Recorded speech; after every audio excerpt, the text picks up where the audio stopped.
La théorie des motivations humaines d'Abraham Maslow jouit d'une popularité indéniable, mais elle est très souvent interprétée de façon simpliste et erronée. Dans sa version initiale, Maslow nous incite à penser que nos motivations se réalisent dans un ordre progressif, de façon hiérarchisée, selon 5 typologies de besoins. La première concerne nos besoins physiologiques, tels que manger, boire et dormir.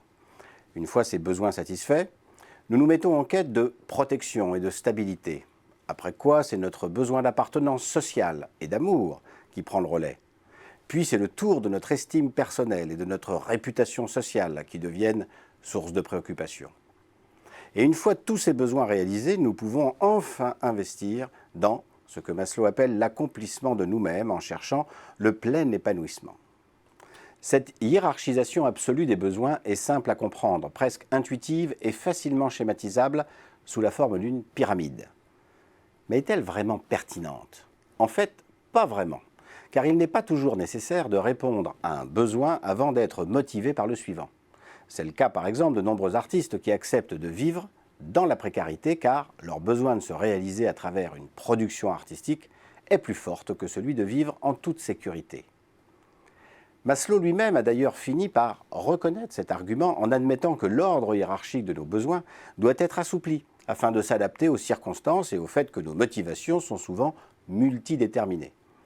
En cherchant à parfaire son modèle, il ajoutera même 3 nouveaux besoins très rarement cités, à savoir le besoin cognitif, esthétique et transcendantal. Malgré ces aménagements théoriques, le modèle souffre encore de nombreuses critiques, justifiées, notamment en ce qui concerne le manque de rigueur méthodologique et l'absence de distinction claire entre besoin et désir. Car si on peut satisfaire un besoin à travers des sensations palpables, on ne peut pas en dire autant des désirs qui relèvent avant tout de notre psyché. La faim est par exemple un besoin organique qui peut être aisément satisfait en prenant un repas.